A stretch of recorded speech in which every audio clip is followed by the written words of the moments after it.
G'day friends and fans, welcome to Dave Talk Stuff Ukraine War update for the 30th of December 2025. The war continues, but it is getting to a sticky point.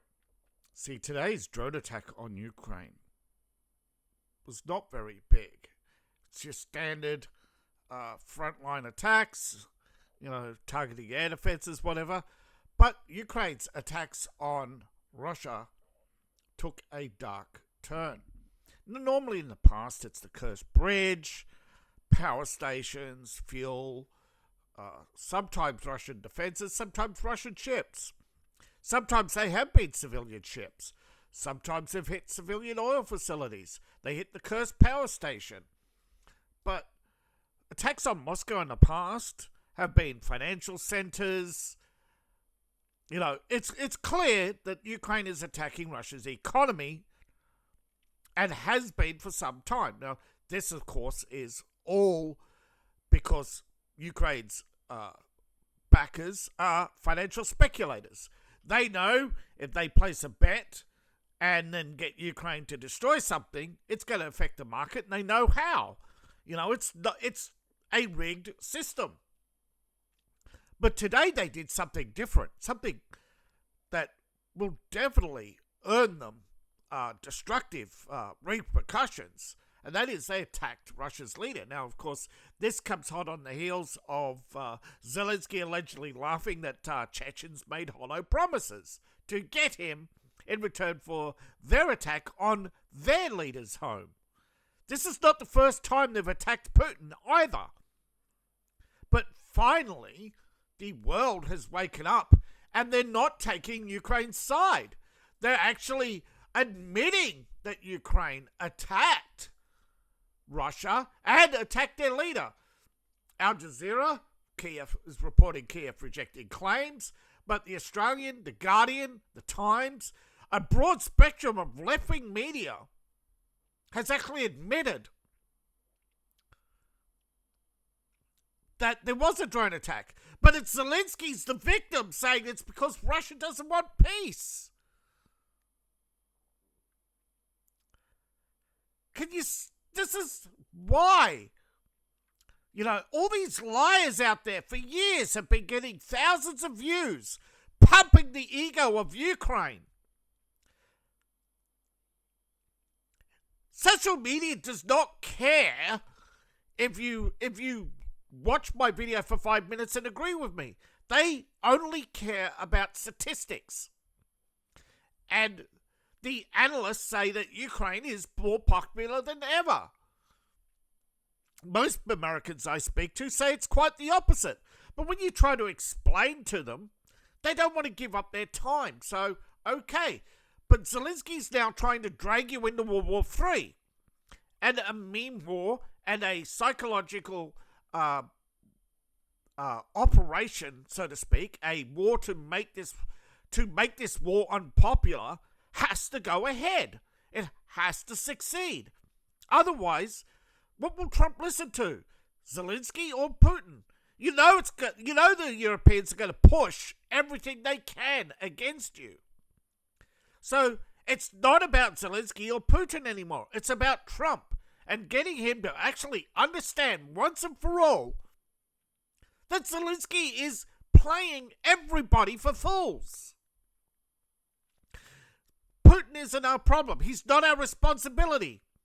He wouldn't be in Ukraine if it wasn't for Obama. Wasn't for the false promises Obama made and, these security guarantees. They're all about dragging you into someone else's war. Okay? Zelensky has a hatred. He's made it clear. A hatred for Russia.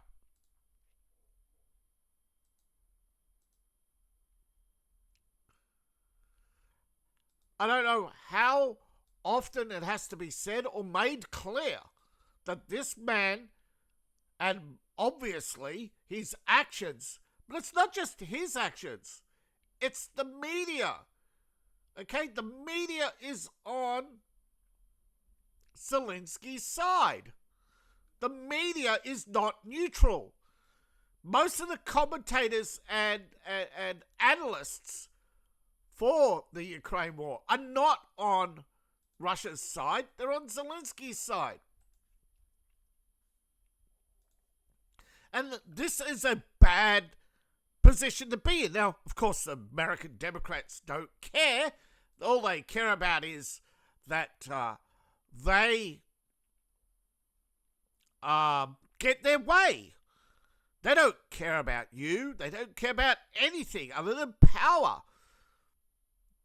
Remember, they believe in what's commonly called the devil's motto. We're not here for a good time. We're not here for a long time. We're here for a good time. Ha ha ha ha. And of course, the other motto is, I'd rather be a king in hell than a servant in heaven. Man, where does it say in the Bible you're going to be a king in hell? Where does it say that you're going to be a king in hell? You know?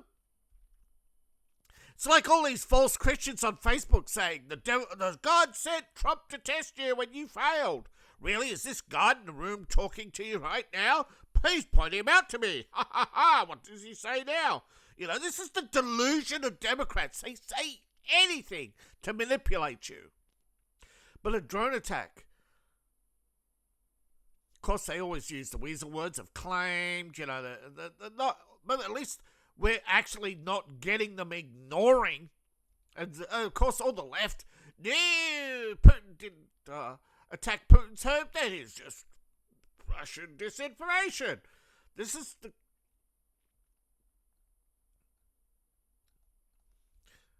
But many have come out and said that it took place and that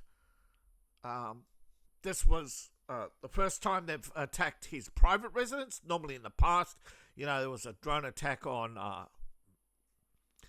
the Kremlin. One drone made it through the air defenses of Moscow a couple of years ago. It hit the tower. I actually forget what the Russians called it, but I actually think it was called a Spire in the English translation. Remember, the Kremlin used to be the residence of the Tsar, and it was a sort of, they had a Orthodox style to the original home. It was actually built on multiple styles found in Russia, because Russia is a multi-ethnic state. And so, you know, when you look at Russia's retaliation today, it is very mild. You know, a couple of attacks on the power station. This one, however, explosion. Hard to say, but it looks like it's the industrial center. Couple of warehouses on fire. And I mean, seriously on fire, not just a little strike either. Of course, Kiev today announced, this has taken the shine. Of course, if they really were interested in peace, why are they announcing deployment of new weapons? Oh, yes, of course, the Wonderweapon. Oh, the Wonderweapon will be listening more. First it was the IRIS-T, then it was the Neptune. Remember the Trident missile? Where's it now? The IRIS-T. Oh, the Patriots. The Wonderweapon will win us the war. Air defenses are absolute. I am Captain Skyshield. I am defending the Europe from the Putin. Then there was, let's see, I'm trying to think. Oh, the Crab. Remember the Crab tank? Artillery. Anywhere, anytime. The Abrams. Couple of weeks on the battlefield. Boom, boom, boom. Damaged, destroyed, 3 captured. Now, the only weapon so far making a difference is the Bradleys, and they are slowing down the Russians. So there is that, okay? But remember, Ukrainian drones. Oh, we're going to win the war with drones. Oh, no, Russia's got drones. How did that happen? Oh, thank you, Biden. Thank you, Biden. Putin thanks Biden. Russian Employee of the Year, Joe Biden, leaving all those drones in Afghanistan. Putin is thanking him, you know, Defense Procurement Agent of the Year for the USSR. I mean, you know, you can't, it's true. That's the sad part. Okay, so many people think it's the USSR, but Putin is making a big joke and a huge mockery of the West right now. He's always taking a reminder that Biden left all that stuff. Russia wouldn't have these drones if it wasn't for Biden leaving all that stuff in Afghanistan, right? There'd be no war in Ukraine if Biden returned Putin's calls. Remember when Biden said he wouldn't take Putin's calls and went on a 6-week holiday sitting on the beach? Oh, imagine if that was Trump. Oh, he's lazy. Oh, he's not doing his job. But as I said, there's the fire. Zelensky, has pronounced yet another new wonder weapon. Laser beams are going to shoot 10 miles into the air and shoot down any drone, any missile. The only operational laser right now is on the Gerald Ford. Yet Israel's claiming it's got the world's first operational laser. Of course. Oh, how silly of me. They're always right. Fucking hell, you can't make this stuff up. Zelensky reckons he's going to put a 100 gigawatt laser on the back of a Cybertruck. He bought a whole bunch of Cybertrucks in Poland and is now outfitting them with 2 anti-tank missiles and a 100 gigawatt laser. It's like, even a 100 megawatt laser, 100 megawatt laser. It's like the Gerald Ford. Have you seen how big its reactor is? Just the power of the laser? It's got a big power cord out the back, of course. It's but the wonder weapon mentality, right? And it's crazy. Now, I'm no expert, but wait a minute. 2 anti-tank missiles when the average tank is actually the expenditure of munitions in this war seems to suggest you need at least 3 to take out 1 tank, and the Russians aren't advancing with many tanks. They're primarily using drones, right? And whenever they see anti-tank or any sort of missile defenses, they bring up their own rockets. They have rockets too. They have the same thing, except their anti-tank drone, which was recently decommissioned because it was deemed ineffective, had 8 Comet 2s on it. They found that a small portable team using a Comet 1 and Comet 2 was more effective than sending out drones. Why? Because the drones give away their position through remote signals. Even if you use remote control, fly-by-wire, your remote control is hooked up to a fly-by-wire system, and you're using all the latest stuff, a drone is still noisy. As soon as it fires, it gives away its position. So sending a drone forward of your operating position is a one-way mission. The Ukrainians will reply with rockets, not artillery. Artillery is becoming less used in this war. They are decreasing, right? America has already decreased its towed artillery. Most of it's sent to Ukraine. All of those guns are being converted into crab mobile artillery. Now, what's a crab? In case you didn't know, is when they take a T-56 or a T-72 chassis, take out the main gun, put on a 105 or a 125 or a 153 artillery piece, or increasingly the American 155, and they build a shell over the artillery, and they basically drive up to the front, get out, stand behind it, set the timer, run back, tank fires off.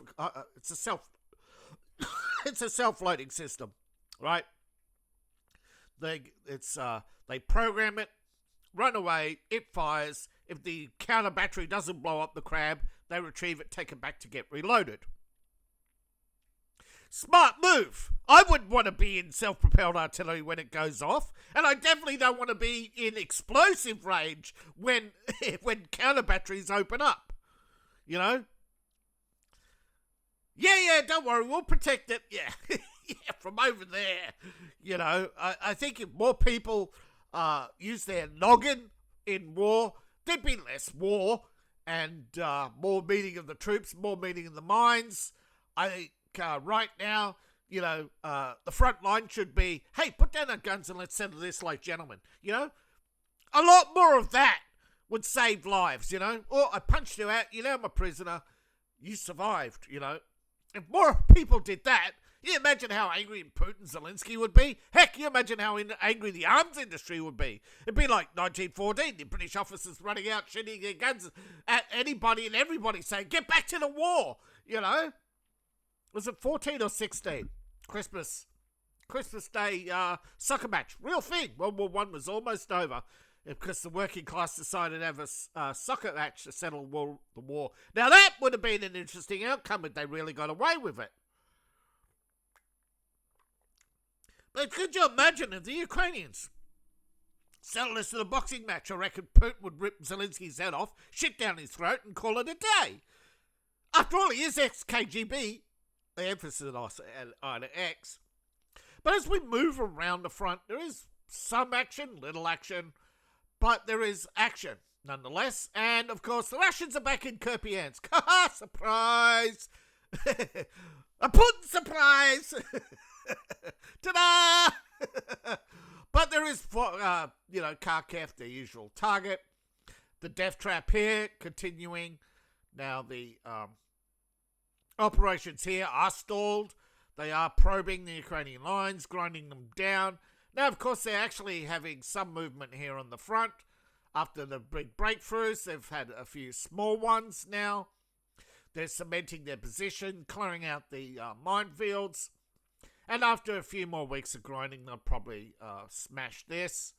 They are starting to, shaping the front line. Yeah, which will be the border, of course. But, here they're conducting operations.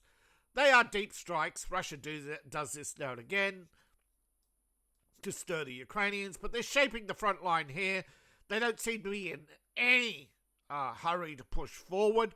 Now, that could be because there is operational HIMARS in this area, or simply because winter has made crossing these fields untenable, because Russian tanks are just too vulnerable. You know, they are more valuable as mobile artillery than forward strike machines. Most of your deep strikes are drones, and they're decreasing the amount of vehicle drones. The Russian vehicle drone is now pretty much just a frontline surveillance. Why do they do this to me?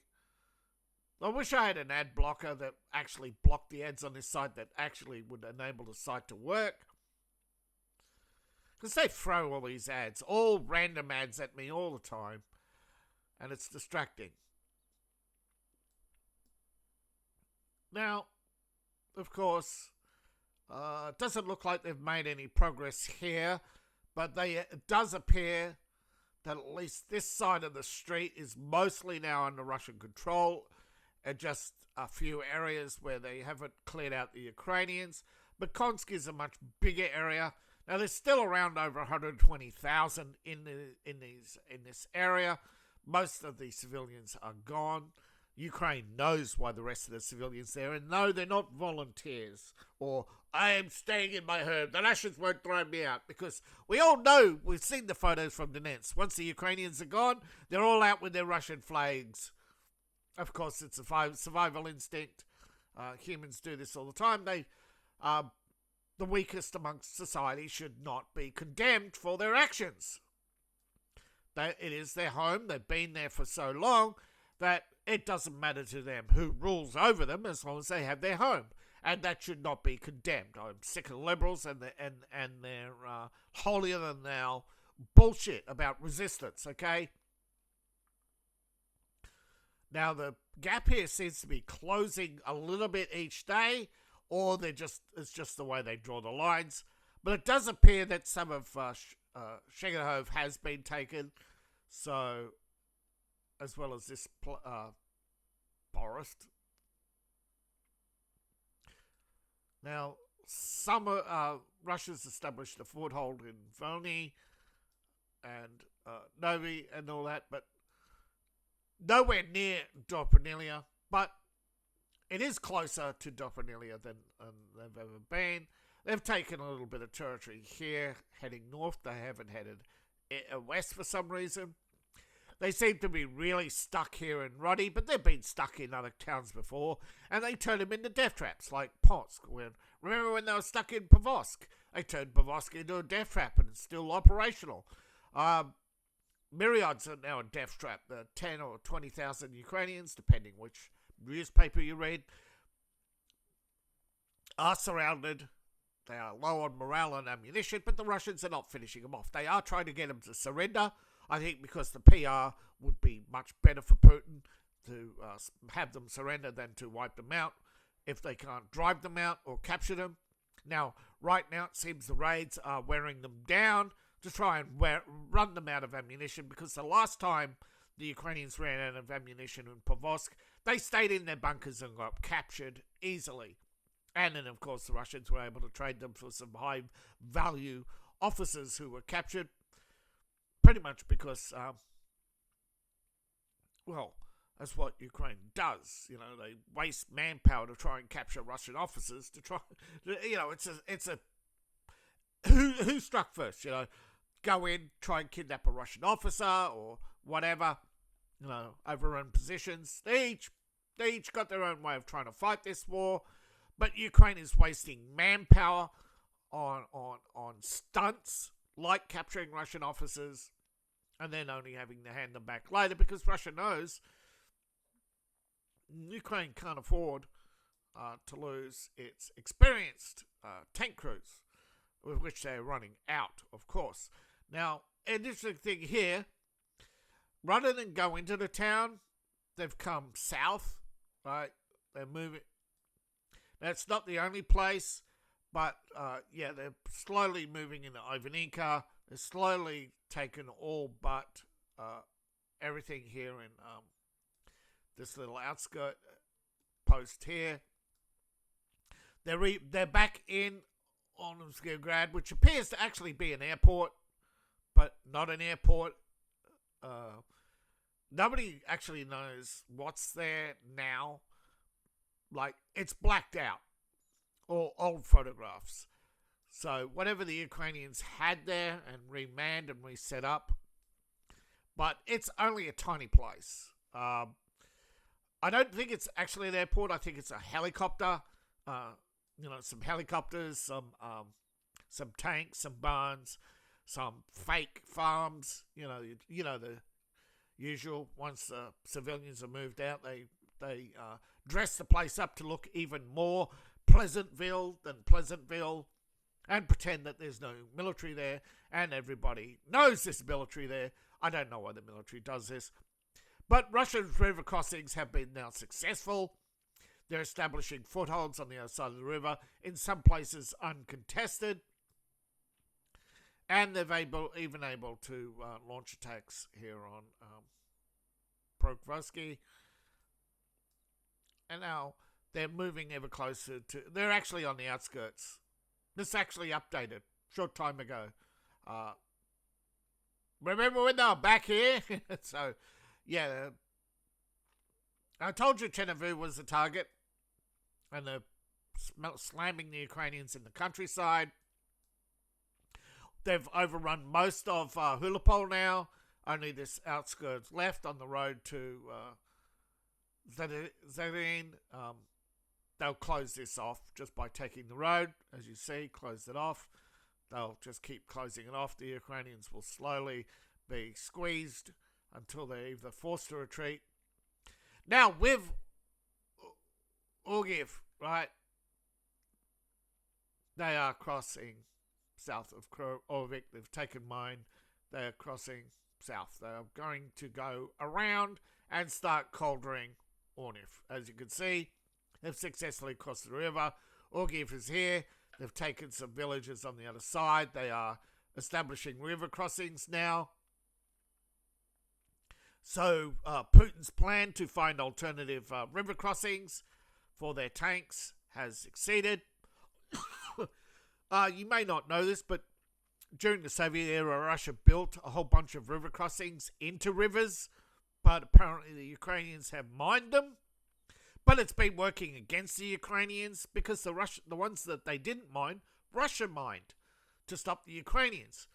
So Putin's found alternative pontoons and materials and is now able to build bridges, because apparently they only had river crossings for light tanks, not heavy tanks.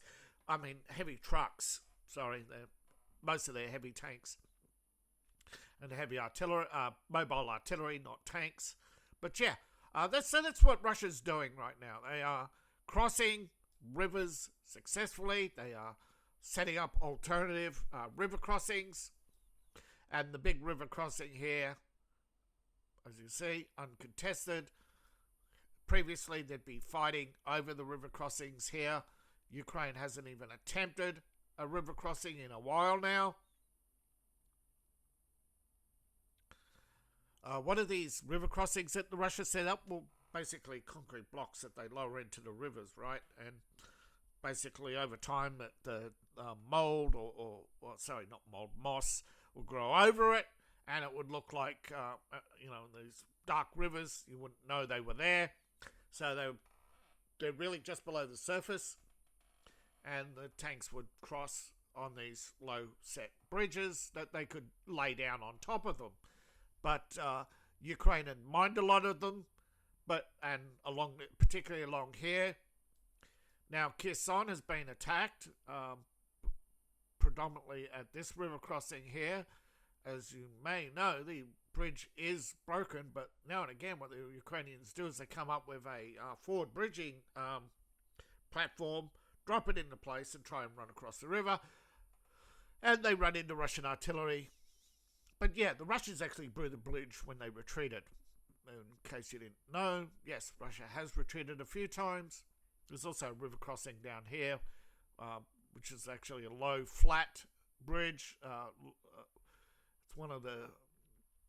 Well, there's been boats and that. This area here is full of dead boats. And, of course, there's 5,000 men who lost their lives in this... taking their last stand here rather than surrendering. There are some really awful things that has happened during this war, and Ukraine has always tried to force Russia's hand in order to provoke them, in order to keep this oppression narrative going, but it is wearing off and people are getting tired of it. Now, the Russian-Ukraine war, of course, every day the Ukrainians are going to work. They're not turning... everybody turns out their lights, but not the cars. They don't care. The traffic keeps flowing. Food doesn't put itself on the table. Zelensky and his lies every day. Now, the Russian news agency is being called out by Ukraine, but the majority, other than the BBC, who cares what the British Brainwashing Corporation thinks, or the Guardian, they couldn't guard a cup of warm piss. They're cunts. But, Russian forces have attacked Kharkiv. That was from the flanks. Again, they claim it was only women and children. Bullshit. They claim, Ukraine yet again claims that Russian officers shot dead captured Ukrainians.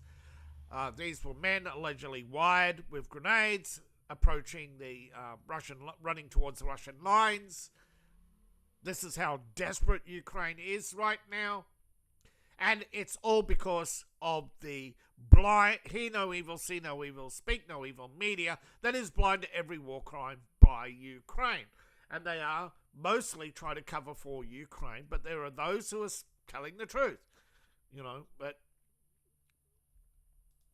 the more they deny, the more we know it's true, okay? If it wasn't true, they'd just show us. But they can't. Now, Russia's army chief has announced another 6,460 square kilometers this month, but overall, this year, and 334 villages. Now, Grezhinov has only been there, I think, now 3 years, but he is a full general, not a. But he's the one in Operation Grind. Okay, he is grinding the Ukrainians. Now, as I said, I did not expect this for a month. The deployment of Oshnik missiles has begun.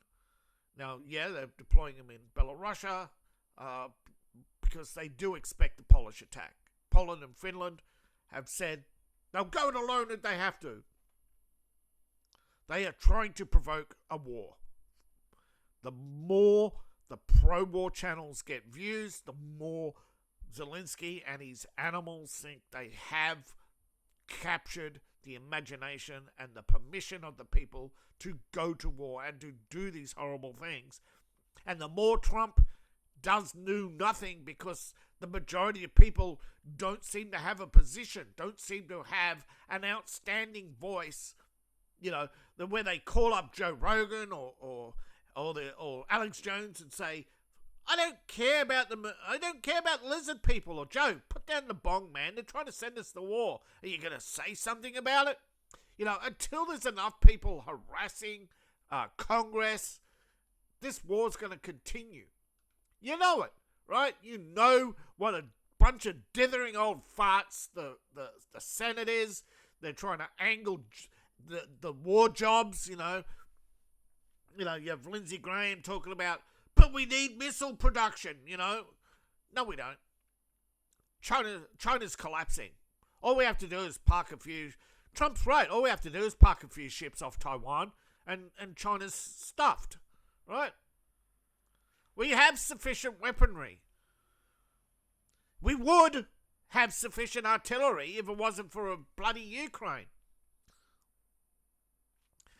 Ultimately, Ukraine war was a result of China and India urging Zelensky into war. So, because people forget, Zelensky turned to China in the beginning of his did a whole bunch of deals with China and India. There was all these articles about Russia and being weak, and China moving into Siberia. Zelensky thought he had it in the bag. But now you have Ukraine wanting Tomahawk cruise missiles. And now, of course, would imagine if Zelensky had Tomahawk cruise missiles, right now, Russia would be mourning the president, and there'd be 6 or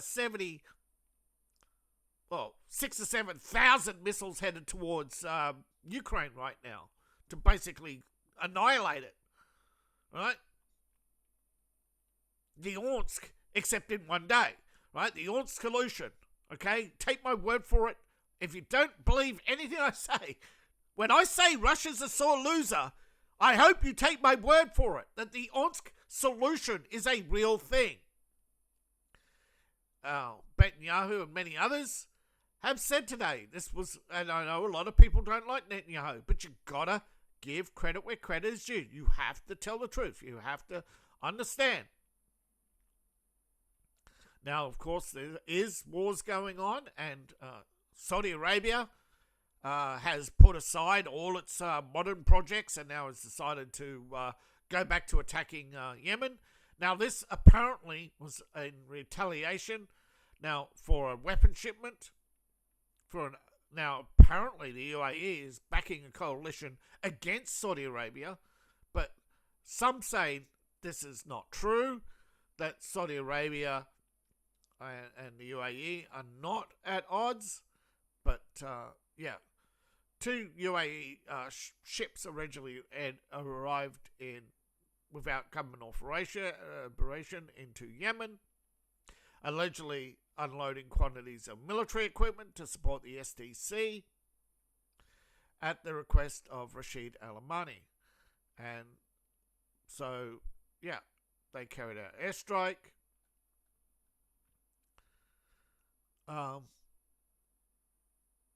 Riyadh and the UAE, I thought, had an agreement. I guess not. UAE was not supposed to get involved, nor was Oman. That Saudi Arabia would deal with Yemen. That all these projects in the south, particularly the line, were all smoke and mirrors, part of Saudi's military operations to secure its border with Yemen and drive out the people there who were helping Yemen with their attacks on Saudi oil.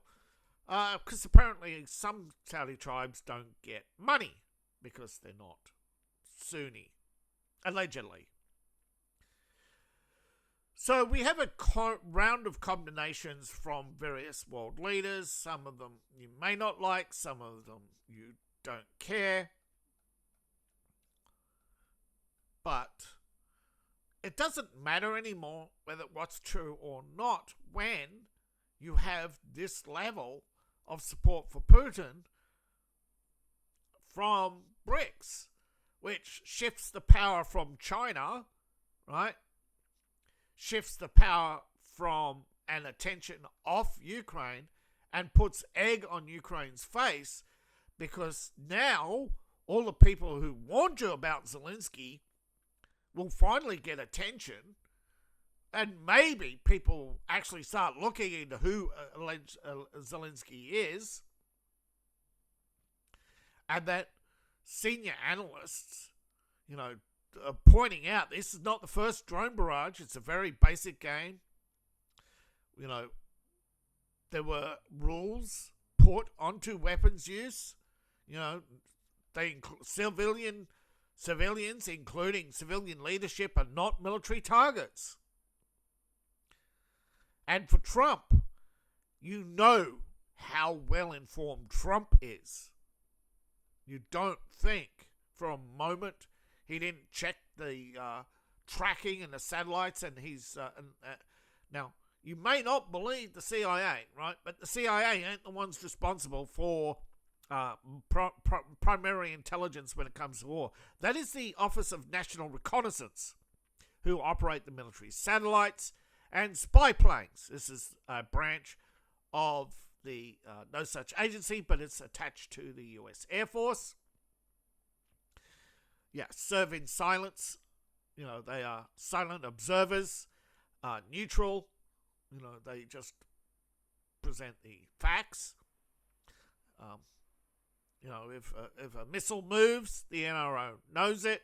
If there's any activity in Moscow, like obviously, right, the British knew they closed their embassy and then suddenly reopen it. They knew, right? So don't tell me they didn't. Putin knew it was coming. Of course they let it happen. You can't tell them condemn something that didn't happen. You've got to sometimes let something happen, right, in order to present to the world your case that Ukraine is, cuckoo Cocoa Puffs. They're not firing on all cylinders anymore. And some people are going to just say, excuse it as desperation or, the resistance, at any cost. But when you fight a war at any cost, so can the enemy. This is not victim blaming, because they're not a victim. They're a participant. When you have all the cards on the table, right? Zelensky keeps talking about how he has to negotiate from a position of strength. That's a lie. He had a position of strength. His counterattack, after being successful, he could have walked Putin back 20 miles. He could have gotten anything he wanted except for Crimea and the Donbass, right? He could have kept now he's lost 5% of land mass more since 2022. He has lost 15 to 20% of his economy permanently. He's lost GDP for the last four years. Yeah, right. Oh, Ukraine, their wonderful GDP, it's up. It's just above Cuba. It's not a good place to be when Cuba would fit in that little pocket. Or maybe this. Right? Look how much bigger than Cuba is Cuba. There's Cuba. There's Ukraine. Look how much bigger. Russian economy, 2 trillion. That's the size of California's economy, to put it into perspective. Russia's not a threat, other than the nuclear weapons. And as long as it's détente, it was fine. As long as Ukraine was neutral, everything was fine. You don't understand. Russia thinks you're the one who's provoking a war and trying to invade them. They think the Lithuanian war is just virtual. Lithuania builds a wall. Russia just laughs and says, thanks, we have one less border to patrol, but we're going to keep an eye on it anyway because, you tunnel under. Right? The wall is just a virtue signal, but they're building a wall. Look at Belarus. It's smaller than Ukraine. They're building a wall, thinking that Belarus is going to attack them. No, it's really about stopping Lithuanians going to Belarus for work. Punishing Belarus. Also, the fact their capital is almost next door to bloody. But Minsk is a threat to nobody, okay? Heck, California could conquer Minsk if they wanted to. It's not got a very big army. That's why they got missiles. This is the problem, you see. When you start threatening small states, right? Small states want to join up, become big states, right? They're talking about Europe having to become a federation to take on Russia. Now, when you understand that, and that is why there's a war, right? And that stupid little Finland, I mean, there's a blip on the map, by the way, look. It's a blip. Just for... So, there's Iceland. But what it's really about, people, see this area here? Pre-Arctic, right? North of Greenland. The world is sitting on more oil than you understand. And it's in Russian territory. Right now, a lot of this is ice. And Russia is the only one who can navigate this ice packs. They're the only ones with the... they're the only ones with icebreakers west of the date line, right? American ships have agreed not to cross the line, but they could theoretically, but there's no real sonar navigation or anything, right? It's the same with the Black Sea. It's all about the oil here because it's thick, rich, and not far from the surface, which makes it cheap. And for those who don't know,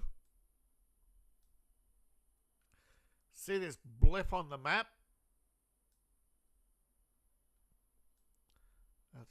Where is it? It's north of Mongolia. There's a blip here on the map.